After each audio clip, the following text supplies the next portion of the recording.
run through. So, okay, let's go live. And okay. Steve-O, are you with me, mate? You bet I am, Mark. How are you? Good, man. Good. So the week seems to be going so quick. I'm using this as kind of my measurement of how fast we get through something. You know, Wednesdays are an interesting time to do this because we wrap it up on Wednesday. And I don't know about you, but I don't think about it at all until, Monday. Yeah, and, look at it again. And then I start thinking about it Monday. And then Tuesday, you and I are both scrambling for topics. We need to come up with some stuff. And, Microsoft is not consistent in their stories. Some weeks they have more than others, and sometimes we have to hunt. And this has turned out to be a little more work than I expected. Yeah, I have to agree with you there. I'm just pause that. I know somebody asked a question last week on our on the playback, so I was just trying to bring that up here, so I made sure I have it. Okay, so before we get going, who's on the call? Dynamics Objects. We've got Thomas from Norway. Hey, Thomas, how are you? We've got AR Hollowbed, which is... Is that Ken? Ken? Is it Ken? I think it's Ken. I think it's Ken. We need to create a little page up here where we cross. Yeah, who's who? Who's who? So we'll remember. Yeah, if anyone else is on the call, shout out, let us know who you are. Miranda is there. How you doing? Miranda is on the call. Awesome. Anyhow, before we kick off, can I just get this question from last week chucked out there? Then I can close that browser tab down. Yeah. And focus on our other things. Let's do it. Hey, mate. Yeah, Ken's there. So this is Z Power Diver is online as always. Patty, how are you, mate? How are you? Any you seeing from your side, Steve? Yeah. I can see I can see him streaming in here. So cool. Dumbo, is it? Said, was that Serenith? Hi, Oil. How are you? Good to have you on. So Ken sent this message last week. Thanks for talking about the specialization questions.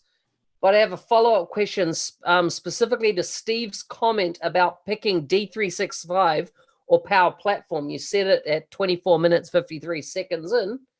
And will there be modules that cut across both? In this case, I'm specifically thinking about the AI Builder on the Power Platform, which I believe they call it Customer Insights in D365. Perhaps I'm just read more. Expressing D365 anxiety that long-term D365 will get eaten up by the Power Platform. I mean, I think that's probably a pretty fair prediction that, to listen to the podcast with Charles, he did confirm on one part of that, AI Builder work across. It doesn't matter whether you're using, it's a CDS tool, so it won't care where the data is coming from, whether it's from a first party or something you built. So AI Builder, no issues there. Yeah. Charles made an effort to convince us all that there's significant investment in Dynamics 365 first-party apps, and that they still believe, what do you say, like 90% of users are going to go with the first-party apps, which I think was being politically correct. I think 90% of every day. Yeah. Every day I've got I'm averaging 2 calls a day from customers of all sizes that are wanting to figure out if they can move down to this low-cost license. There's nobody out there that's looking for a reason to pay more for anything.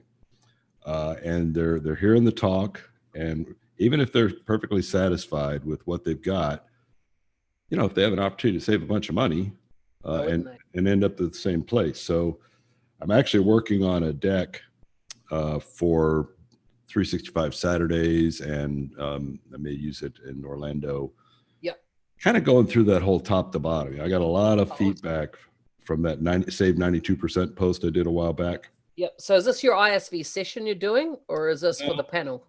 No, I may not do it in Orlando, but this is really more targeting users. So no, I'm talking about Orlando. You're doing a presentation, right? Oh, in Orlando, you and I are doing a couple of them. We're going to be talking ISV.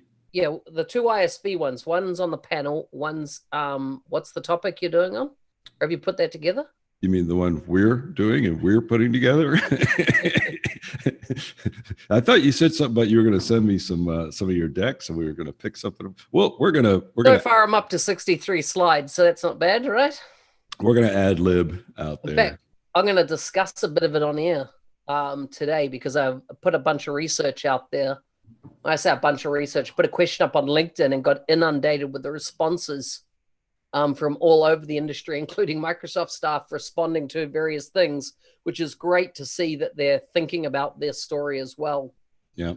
We'll come back to it, but it's kind of like, what is the story? What is really the story between SharePoint and CDS?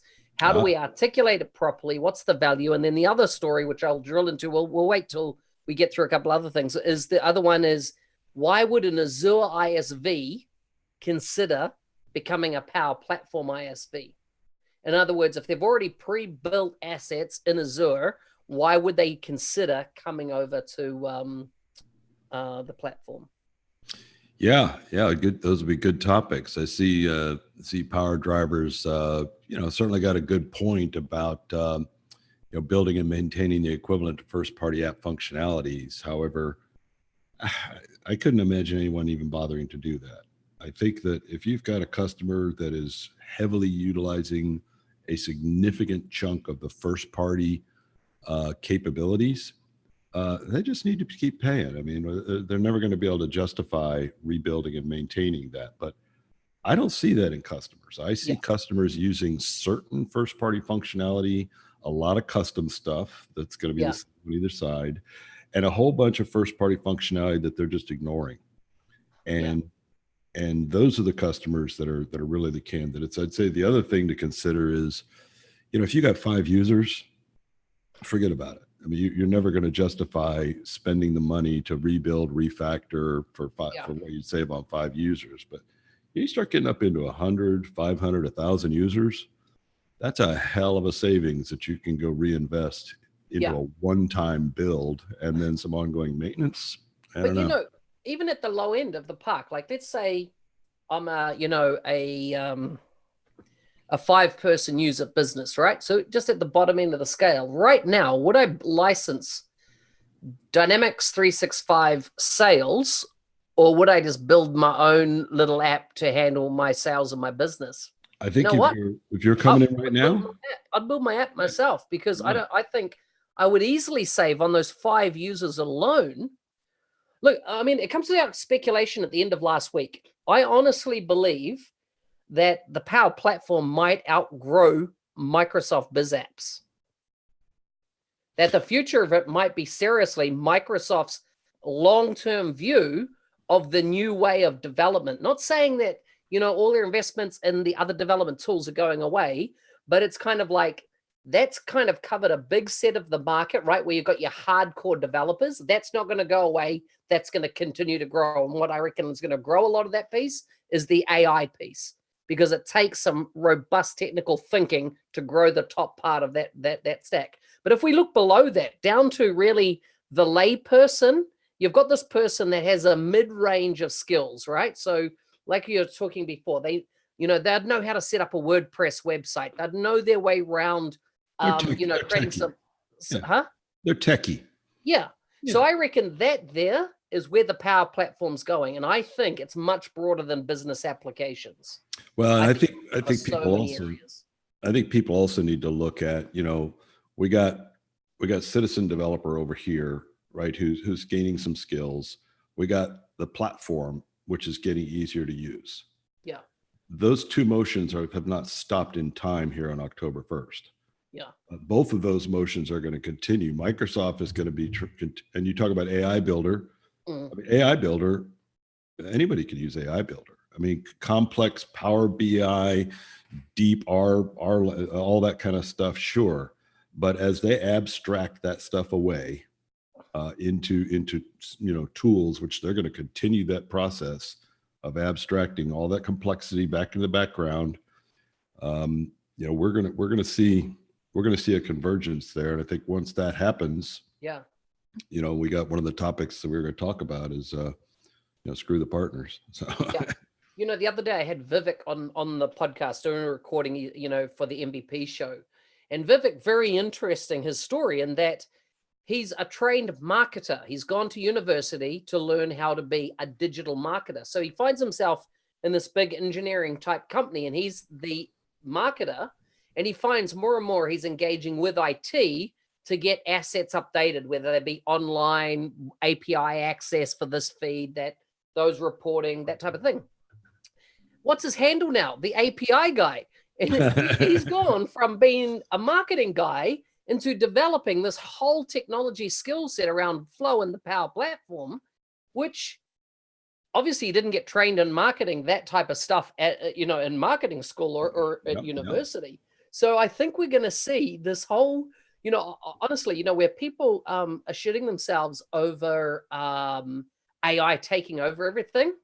I think actually what's going to happen is that the Power Platform is the gateway for people to move on in bulk into an IT career.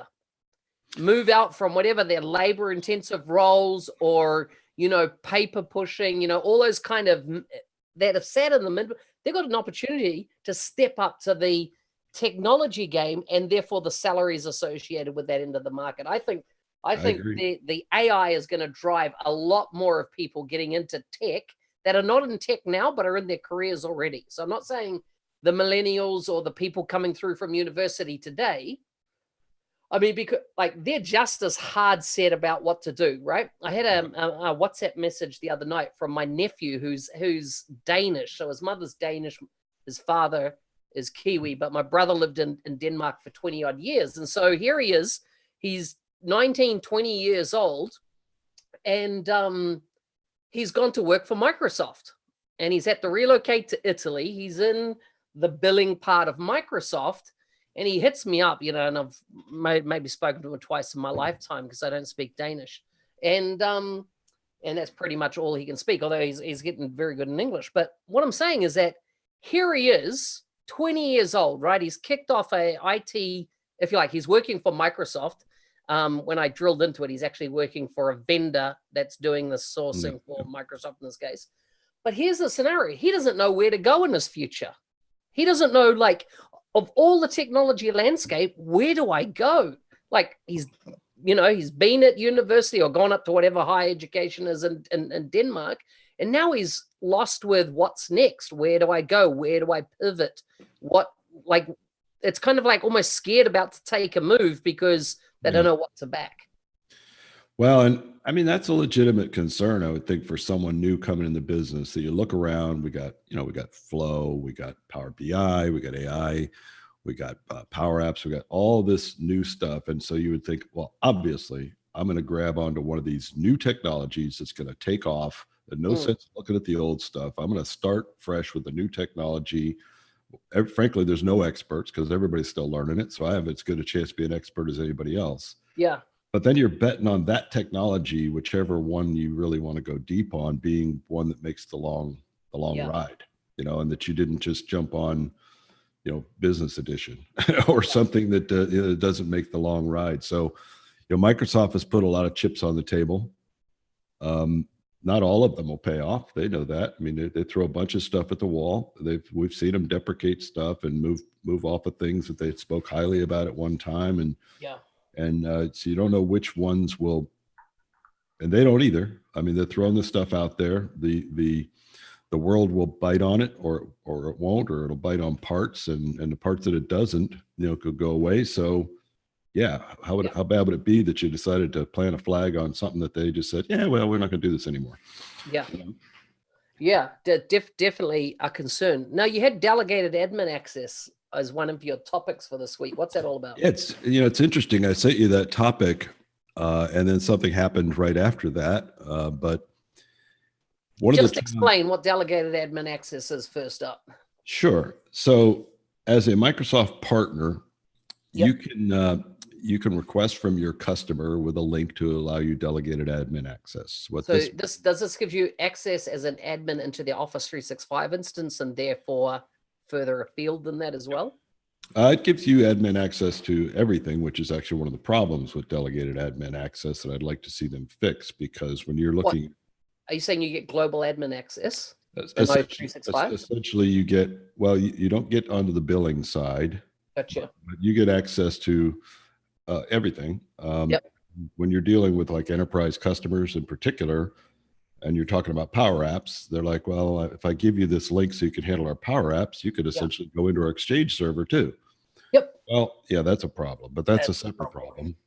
That's been a problem all along. But at least in Dynamics 365 with delegated admin access, customer didn't need to buy a license for us or do anything like that. We could go in and do anything we needed to do for them in supporting that. Yeah. With the move to Power Apps and the Power Platform Admin Center, did not have any delegated admin access.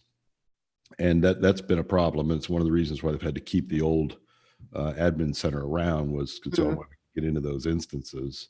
Yeah. And just as I was about to go on a big rant about the lack of delegated admin access, I got an invitation to the preview yesterday for the new delegated admin access for the Power Platform. So I guess good news, what was going to be a bitching and a rant about our lack of delegated admin access, I can let everybody know that it looks like that will be coming soon. So just starting preview. So I don't know how long it'll take, but because that's a deal stopper for partners. You know, I mean, you can't expect a customer to purchase and pay for a license for you to be able to support their environment. No, it's ridiculous. It's ridiculous. And what we've had to do now, and this was always an irony of delegated admin access, right? I mean, as a delegated admin, I'm not able to see their billing. I'm not able to see some of those kinds of things. Yeah. However, one thing I am able to do as a delegated admin is create a new user account and give it global admin access.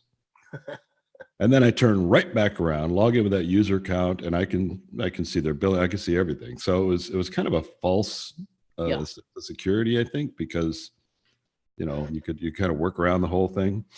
And that's what we would do frequently, because even delegated admin access, you can't use that user account for integrations, or there's some different things like that you may need another account for. So we would typically go in and create a user account. In our case, we always called it forceworks.support, and give it the global admin. And sometimes we would need to assign a license to it if we need a license level capability to do something that we're doing for the customer. But delegated admin coming to Power Platform Admin Center soon. Okay.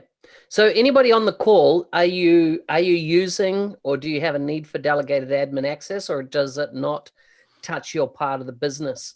Just jot into the notes there. What I got with the new delegated admin access, give you only to Power Apps D365 or the full O365 suite, is the question from Dynamic Objects there. So I think it's the other way around. I think the existing delegated admin access rights that we've had, which give us access to everything, they'll be making that, we'll be able to also access their Power Apps. Okay. So they're not creating a new specific delegated admin just for Power Apps. It's adding it to the existing delegated admin rights, is now we would be able to also manage Power Apps. So I do wish they came up with some sort of more granular roles on that, but we'll see. Look at that. Jason voted for your idea. I don't even know what idea he's talking about. Steve's idea on the Power Apps forum. Did you put my idea up in the Power Apps forum? Not in a long time. So that must have been an old idea. Maybe Jason can remind me what idea I put out there. Jason, do you want to drop the link of that into the chat there so we can see it? That would be good, because Steve doesn't even know where the forums are located. He doesn't. I didn't get my MVP by answering questions in forums, that's for sure, because I think I've answered like 2 in my life. Yeah. So did you see that we've got a bunch of new MVPs come on the other day? I think 4 or 5 new MVPs. All Power Apps? No. Biz Central, F&O, Biz Central. So I'm actually going through the 5. 1 Power Apps from New Zealand, and then the last one I think was Power Apps as well. So 3 from the Dynamics 365 finance side of bits and pieces, and then a couple of Power Apps. That's it. But I think Joel, Power Apps, like not the low code type chaps. It's more the dev type part of the business coming in that side. It's a little bit of a shift because it seems like a lot of the recent MVPs have been, citizen developers that have just gotten, pretty handy with this. But there's only been a few of them, right? Because if you actually have a look across this past year, you've got who's the shivers this bad? Megan, right? Megan, Yep, she's Megan. got she wasn't on that side of the house. And then you had what's her name on talent? Thomas, what's her name? What's your staff member's name? It is. Remember, we have a 20-second delay, so you have to wait. Yeah. But Thomas will have we'll be able to. I'm going to say Milan, but it's not Milan. It is Milan. I always get it wrong. So I apologize if she watches this on playback. I am so bad. I know Joel Lindstrom, I think, had mentioned. I saw somewhere that F&O MVP, which is a Hitachi person, I think is like the first F&O MVP. So I didn't realize they hadn't bifurcated it that far before now. Marlin, that's it, Marlin. And thanks, Jonas. I don't even know you're lurking there. Just while Jonas is on there, I noticed that this weekend is Sweden's 365 Saturday event, and they've totally sold out. They got the most unbelievable lineup of people going there, like from all over the world, speakers. And I've noticed Jonas get in front of the camera in the last week or two, and he's starting being a little bit of a ham. He's so confident on the camera. I love it. It's so good to see. Yeah. Like I said on the thing, I knew him before he was a celebrity. Yep, you sure. Yeah, it's good news, bad news that some of these European Saturdays are all getting these big crowds. And Power Platform Saturday Sweden, there's the hashtag PPSatSwe. In a way, I kind of wish they would be struggling to get decent speakers, because then I could maybe get them to pay me to come over. But since they've got these full stables of great speakers, I'm like, hey guys, and they're like, yeah, no, if you want to come. How many MVPs have you got coming to speak all up? I think they've got a good complement size there, mate. Yeah. Sweden's kicking it. I reckon Sweden's got on the map in the last 18 months, or really 12 months, like never before, kind of in this game. Like, globally, I got Jerry able to cover my expenses to get to Kansas City, but I don't have anybody in Europe ready to cover my expenses to come out there and talk. I'm just going to have to go blow these things up when I go speak, where people are demanding that Steve Mordue come speak at their event. 18 MVPs. Look at that. That is amazing. Totally awesome. You had something around citizen dependencies, and I find that I don't understand what you're talking about there. What was that all about? I think I've been thinking about this, and I'm not against the citizen movement at all. I'm not a developer myself, so I don't really look at them as threatening my future livelihood. But I actually had a call. I had a call from a good-sized customer here recently, who was explaining to me that they needed to move to a partner, and that up until now they had been using, they've been hiring people to just manage their stuff, and basically citizen developers. And that the problem they're having is, somebody comes in, they go take some classes, learn how to build some apps, they build some apps, and they've got some skills, and they're getting hired away. So they got this revolving door of citizens. They can't hang on to them. And I was looking at some of the better known citizens that we've seen out there in the space that have actually ended up getting gobbled up by Microsoft as evangelists. So who? That gal from the she just became an MVP, I think. What was she? Trains? Was she with the Trains? Are you thinking Virgin Atlantic, Manuela? Yes, Manuela is a good example. Yeah, she didn't become an MVP. She's a blue badge though now. She went blue badge, and I think there wasn't Brian Dang also outside and Brian Dang was a school teacher, and he was one of the Power Up champs, I think it was, and got bought into so he got blue badged. And I look at guys like Keith out there, with and I just think that how long could you count on having a citizen in your organization remain to continue to build and continue to support the stuff that they've put together? Mm-hmm. And this particular customer, I guess, had gotten tired of going through a few. Maybe they need to offer to pay more. I don't know.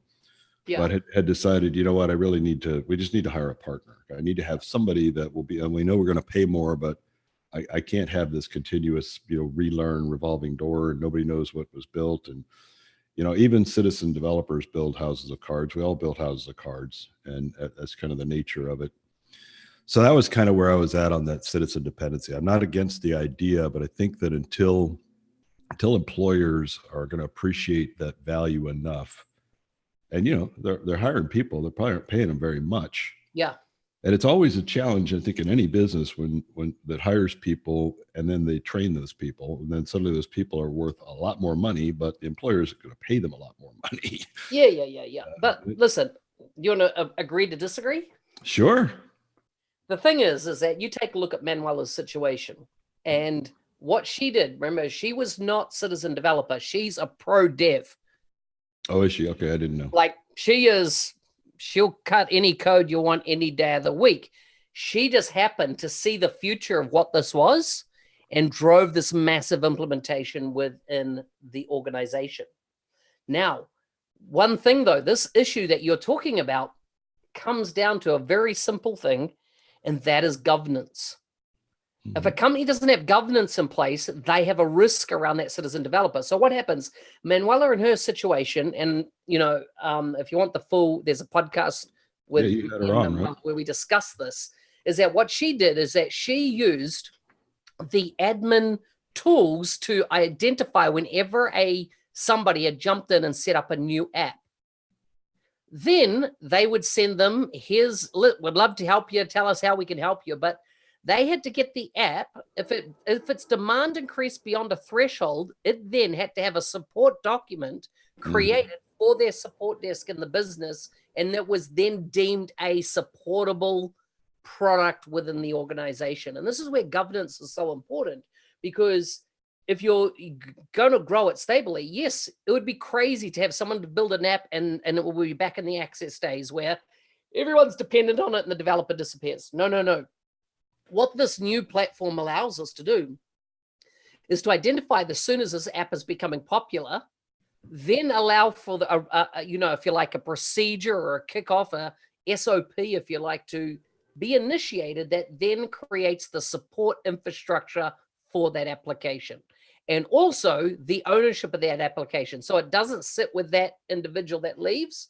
And so they just had a threshold trigger that when it gets to a certain point, it now becomes a business application within the organization, handled by their support desk within the organization, and governed by the IT department of that organization. So I'll partially agree in the same way that I know that I need to eat lower cholesterol foods, yet I do not. I think that maybe in the bigger organizations, and even in the big organizations, not all of them, it's a percentage of them that will pay that close of attention and put something like that in. Drop down into mid-sized businesses, none of them are doing any of that. They're just like, hey, you want to build an app that'll fix this? Go knock yourself out. But they're skimping on their insurance. They're not really running profitable. They're doing so many things, and that's why they're a mid-sized business or a small business, right? So many organizations. I don't know. Maturity makes the organization. I don't know if I'd say that. There's plenty of mid-sized businesses that are perfectly happy being mid-sized and don't have any interest in becoming an enterprise. Not everybody's goal in business is, I don't even want to be mid-sized anymore.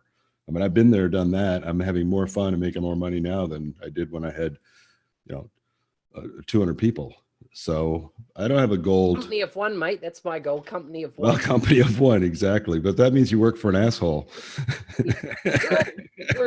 True. So true.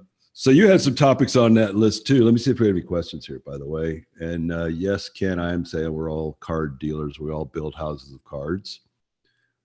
Center of Excellence. Yep. I mean, that's kind of what you were talking about around theirs. And I know Microsoft, obviously, at Center of Excellence. Yeah, we talked about that last week about the COEs, right?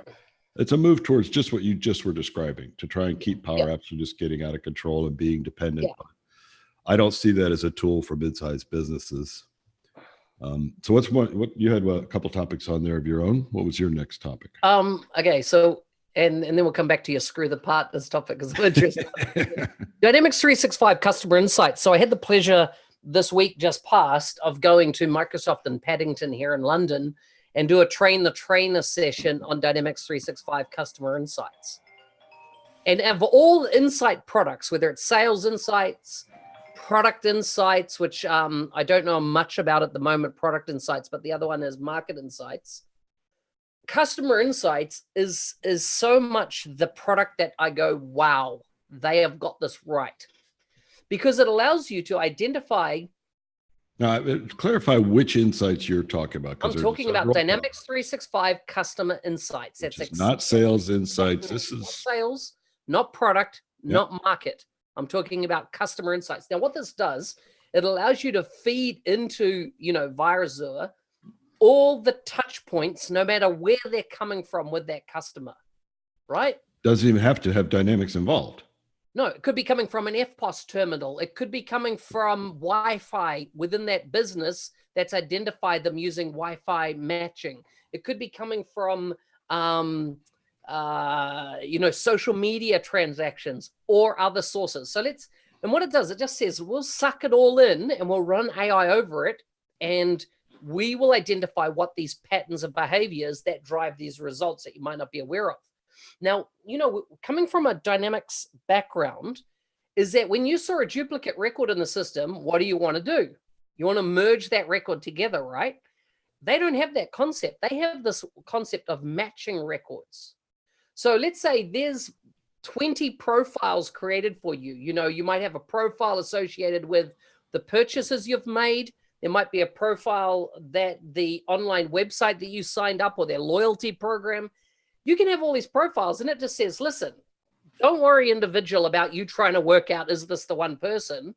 We will run our algorithms across it and say, hey, we're 98% sure that these 5 profiles are actually the same person. Yeah. And it says, don't worry, we'll link them together. You could go back and change or address that as I can see after the fact. But what happens is that, the panacea we've sold customers for years. Which one? the 360-degree view of the customer, right? Right. Seeing everything. Customer insights is that tool. It's like it needed AI to really turn that stuff on. And then get the proactive, these collection of patterns drew these collection of results. I tell you what, if there's anything that, if you're working in Dynamics 365, anything around customer service or sales, you want to get across Dynamics 365 customer insights. That tool is amazing. Like if you go up there, Dynamics 365 customer insights, go and set up a trial. And in fact, what I did is that I've got a blog post coming out this week on how to set up trials nowadays, right? I did a fresh thing because it was interesting. In this class here, I don't know, 20 odd students in the class, and they're all customers that were in this class. And the instructor goes, okay, let's set up a trial instance. Of course, everyone was just like, yeah, right. Oh my God. How do you do that? And of course, if you go to trials.dynamics.com, the first thing it says, enter your company email address. And then guess what happens? Your IT admin says, no, you can't set up a new tenant under our domain structure. Denied. But just above that window, there's this little text that says something like other options or whatever. If you go in there, you can then use like a Gmail address, a Hotmail address, Outlook address, that type of thing, and set up a trial instance. So I go through, 8 steps, how to get your trial up. But then once you have that trial account, go to something like Customer Insights. Don't go through their form filling process, but just once again, there's this little link that allows you to bypass these other systems. Options. Click all the other options links. Yeah, other options. It allows you to deploy your own trial working engagement type environment. And I tell you, Customer Insights is the beauty is, in this one-day training was called Dynamics 365 Customer Insights in a Day. Is you built a Power App, you built Flow, you deployed your CDS environment, you connected to Azure, you ingested a shit ton of data, and then got actionable kind of results out of it. One day session, tell you, that was good time well spent. Dynamics 365 customer insights can certainly be used with Dynamics 365, but it's not a requirement. I wonder why they put the name Dynamics 365 on that tool. It almost feels a little limiting to me. The customers would assume that, oh, well, like, why didn't they just go to customer insights, right? So there's something. I think with it's so all many Azure products, we're dealing with this legacy, or is it Microsoft going, hey, this is an app that we provide standalone, so therefore it's going to get the Dynamics moniker on it, as opposed to this is a platform you build on. Yeah. They got to create a line between what's an app development platform and then what is a finished app. Maybe that's the reason. Yeah. I wonder how much their cost is for trials. I mean, they've got so many different trial motions and so many different people out there spinning up trials. They got developers using trials to build on. They got customers trying, but that must cost them a fortune just to run that whole trial infrastructure, This is what I've never got. Why don't they have the ability in Office 365 and put a kill switch in there? Right? Oh, to kill a trial. I played around with it for an hour. I'm done. Let me kill it. I'm done. Kill it. I'm not going to waste your resource, Microsoft. Give me the facility to send a kill prompt, deprovision, destroy it, chuck it away. It was just a trial. Well, that also assumes you would take that step to go kill it instead of just let it run. Mate, I would. Like, if you think of you're a very courteous fellow.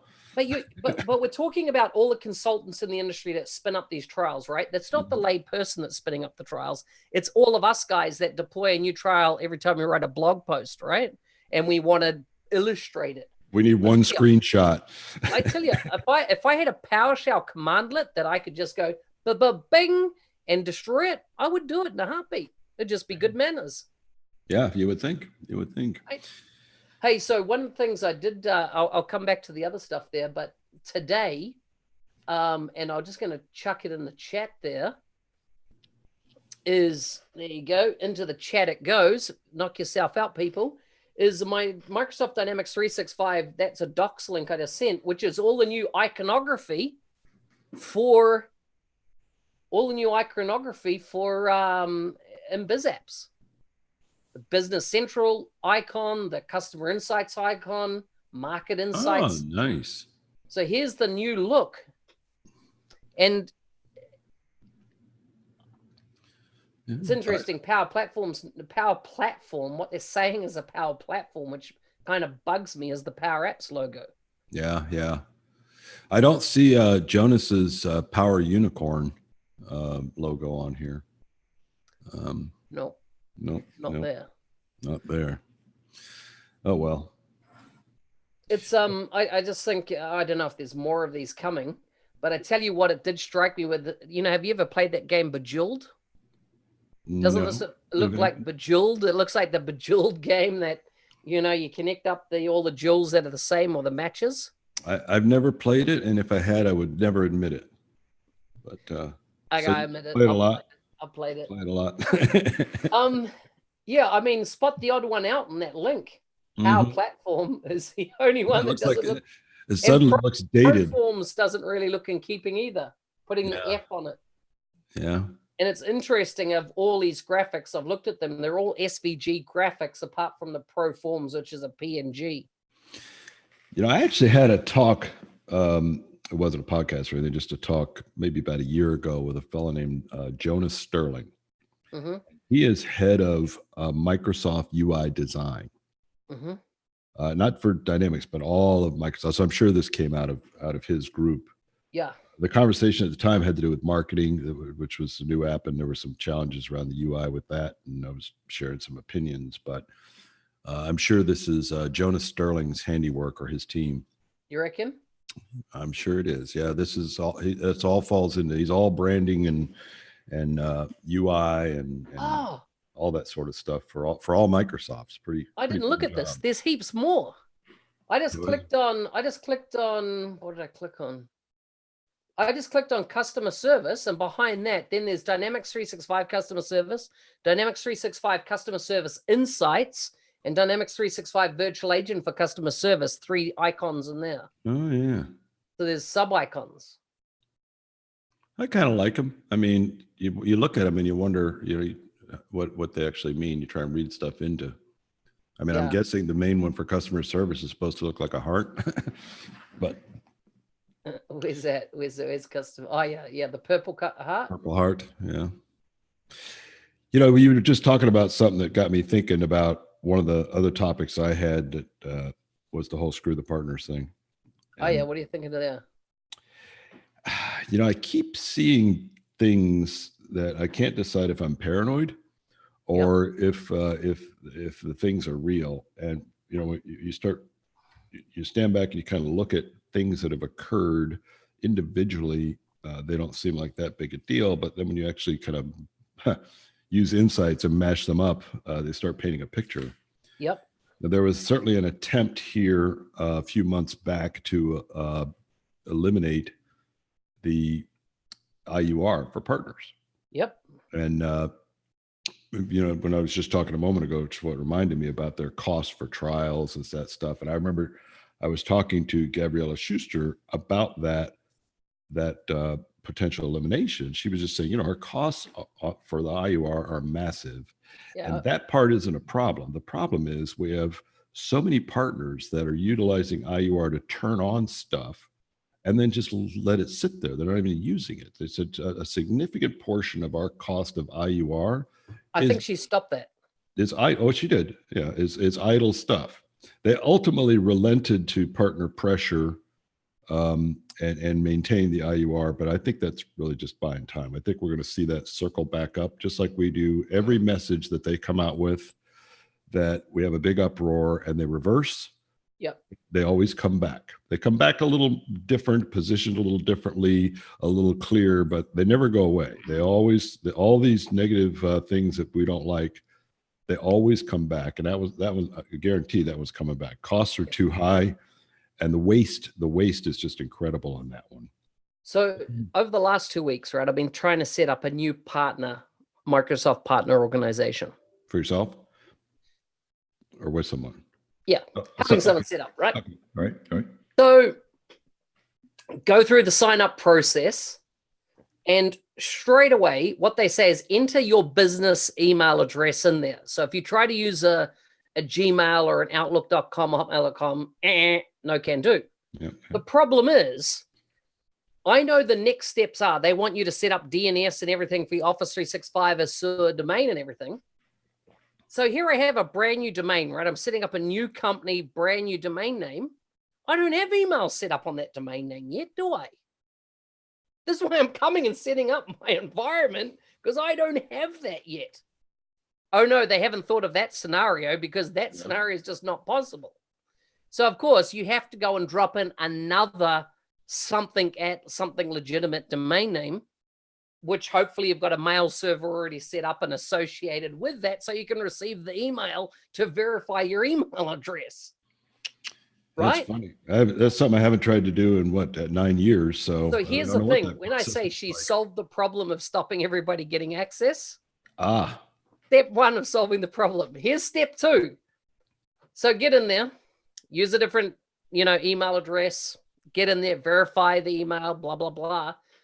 Put in the company legal name, put in the company legal address that it's been incorporated into. Wait 24 hours, come back. Sorry, insufficient information for us to verify that this is your company. I'm like, hang on a second. We just gave you the incorporation link to the legal name of the document. Look it up. Number 2, we gave you the details of the address that was done on the incorporation, the document. We took it straight off the incorporation documents. And no can do. So email comes through from, so here you go. Now this is what blows my mind. So what do? It comes back and says, click this link for support. So you click the link and go for support. And of course, you've got a page that doesn't have a phone number, an email address, nothing on it. It's an FAQ section. And you go through the FAQs and it goes down here. If you get to this point, no luck, click this link to access support. And it bounces you out to the start of the support cycle again. Boom! Like, are you fucking nuts? Like, how stupid can you be? Nobody has done a customer journey map on how they're just sending people in these constant loops. Now, I've been partner side for 20 odd years. I kind of know my shit around technology. And I tell you, I wanted to self-harm after that process. So I think they've put a process in place to stop partners getting access. Second, so I go through the process. I know it's called the Regional Service Center. So I Google that and I find ultimately a phone number and I call somebody up and they go, listen, you need to send this email, open a support ticket.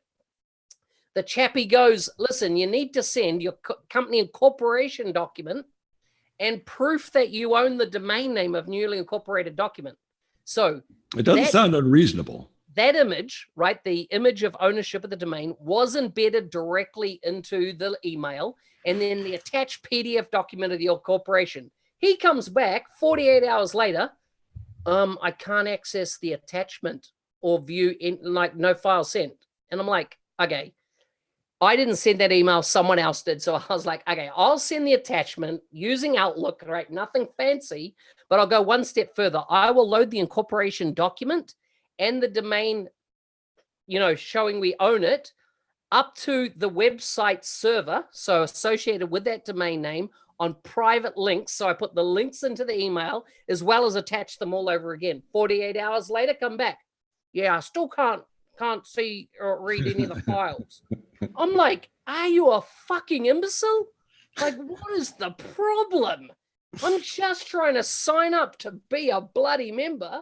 And now it's already a week and a half and I can't get validated. That's everything's crazy. Legally correct, 100% tickety boo. I think that's how they're stopping people getting access. That may be one way. Sorry, so we got a question in there I wanted to get to from Doombo about, does the end user need a Power Apps Plan 2 license to access PCF controls? Those two things are not related. They're going to need a license to access whatever it is you're using a control in, but it's not Power Apps necessarily. It depends on whatever they're using. PCF controls really are just a UI element. You can use them in Power App. You can use them in Canvas. You can use them in Dynamics 365. So of course, users can't get to any of those without some kind of a license, but it's not specifically tied to the use of controls. Yeah. And yes, Frank, trying to kill small partners. I think that, part of that whole, fuck the partners thing, the IUR was like, you didn't even get to fuck the partners or screw the partners, as you put on the polite title. You told us what you're talking about there.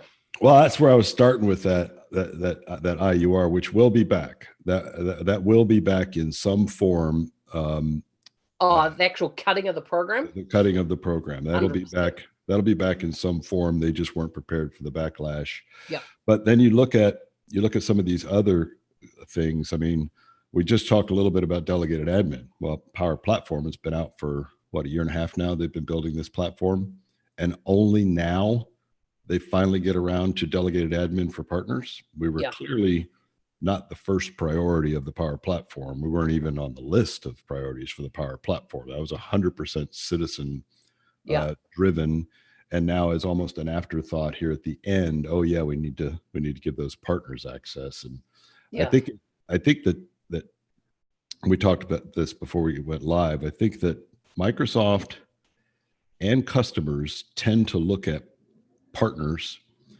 as a tax.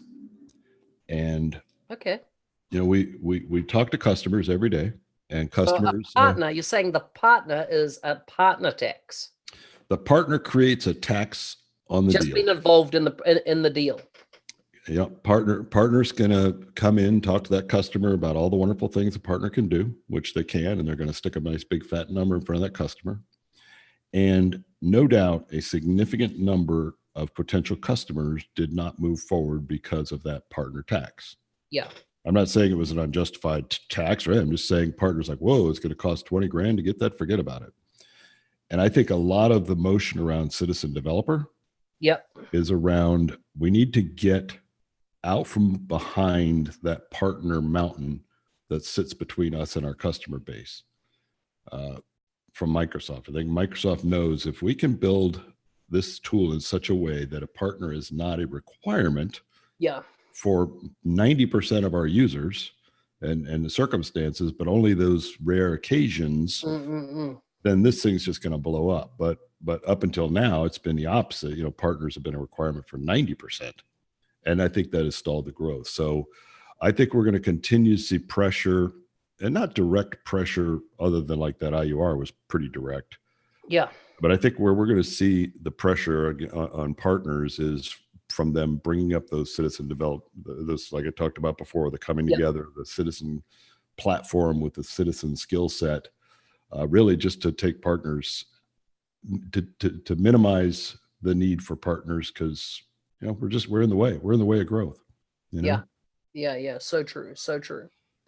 So how much time we got left? We got about 10 minutes left. We've got 10 minutes. Listen, those people on the call, this is a little self-promotion slot time, not me self-promoting or Steve self-promoting, but an opportunity for you to self-promote. So if you have a URL and you have your own YouTube channel, chuck it in here, folks. Subscribe to these people. They're contributing. They're creating videos. I can see a bunch of people on the call that are starting to do this more and more.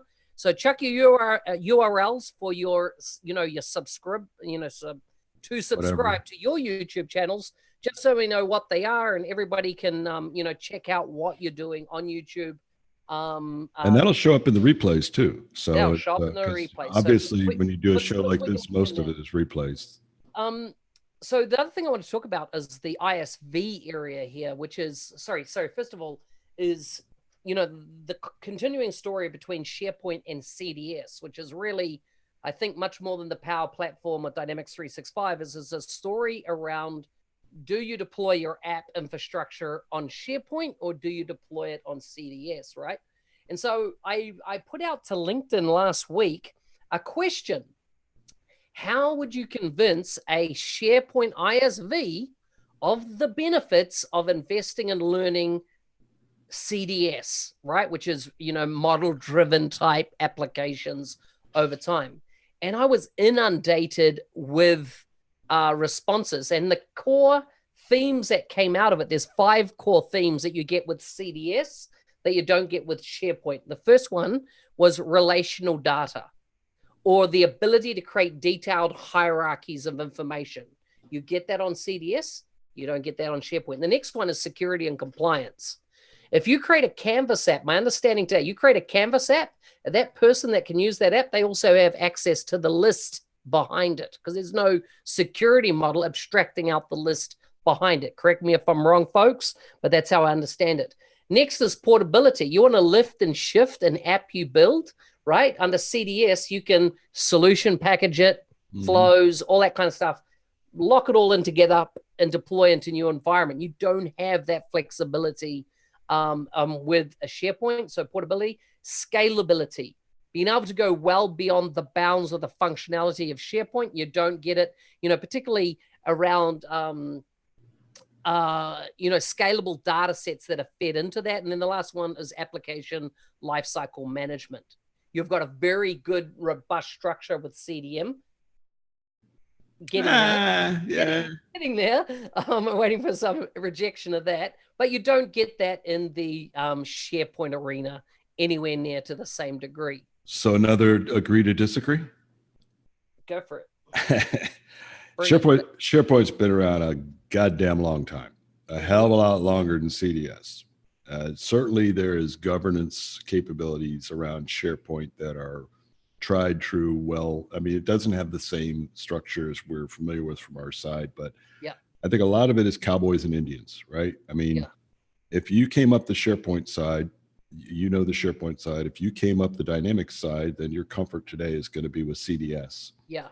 And, we, from our side of the house on CDS, we definitely think all those SharePoint people are a bunch of boobs. They should be over here. I mean, they don't know what they're missing. And they're probably thinking the opposite. So, but I don't know that I would say that SharePoint is like the Wild West out there, because that thing has been around an awful long time and lots of governance. I'm not saying that. I'm saying if you're an ISV, very explicitly, you're an ISV. This is not a SI, and you're building on it. You are building apps that you can sell at scale. You're ISV, right? That's my. I missed that part. I'm not talking about the SI at all in this situation. I'm not talking about the citizen developer.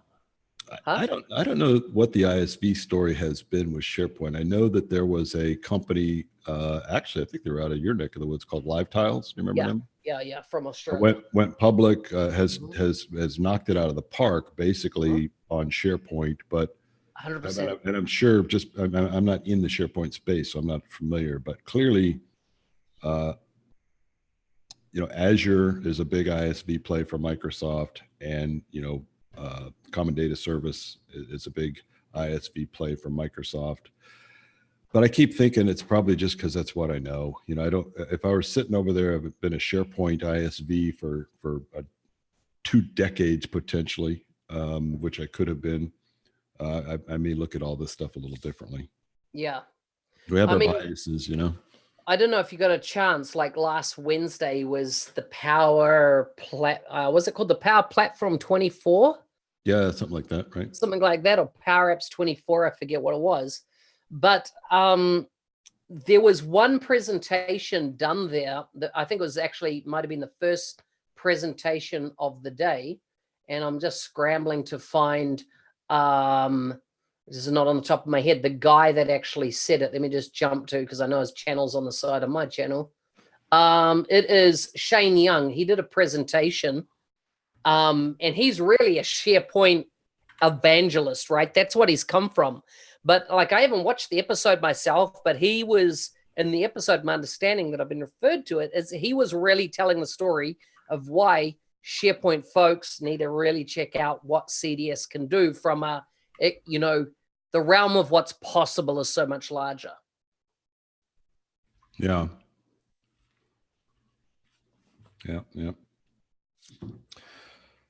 So we got a couple minutes here left. I wonder if anybody has any questions. We might want to. I just saw you. You had one more. I don't even know if you can get through it in 4 minutes. No, I'm going to just defer it to next week, because it's another whole big topic. And I mean, next week's our last one before we head off to Orlando. Right, next Friday I'm off to Orlando. Yeah, right. You committed us to doing live broadcasts every 15 minutes out there. It's like 8 days. I mean, as soon as live stream is finished next week, then I'm going to actually drop in the entire schedule of our live stream onto. Actually, I'm probably going to do it on the Friday of that week, or the Saturday once I'm in Orlando, so my time zones are aligned, and then I'm going to drop in. Basically just 4-hour windows, and we will get in, stream, for however amount of that 15 minutes, and get that live and out in the public. Well, I know in talking to, I've talked to several Microsoft folks, Charles, Julie, Matt Barber, all are planning on, coming by and chatting with us about some stuff. So that'll be good. We know from the last time we did this at BizApp Summit, that we need to get them to commit to a calendar. Otherwise, this whole I'll stop by shortly ends up getting forgotten. Also, your news about your move to New Zealand, I was a little disappointed that there wasn't more reaction to that. I got the reaction on Twitter when I announced it last week or earlier this week. Can't remember when I announced it, but I was looking for Satya to weigh in, or somebody. I just funny guy.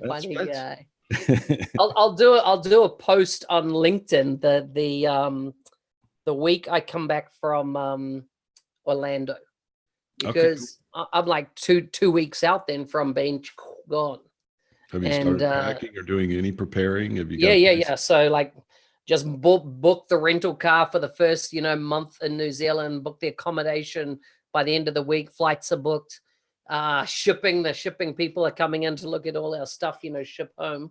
Oh boy. Yeah. So you're just gonna rent a flat down there to get reacclimated, and then. Whoa, Rose.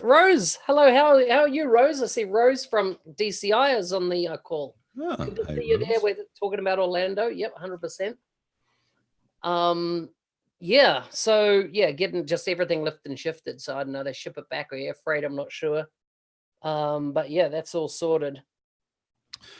Very cool. All right. Well, we've managed to waste another hour of everyone's time. Yeah, hopefully including ours. Good talking. We got one live stream before Orlando, and then remember Orlando, we're going to do back to back. I've asked Tony Stein and Tonya for a list of all the MS folks that are attending, so we make sure we email them and get them, ahead of the curve.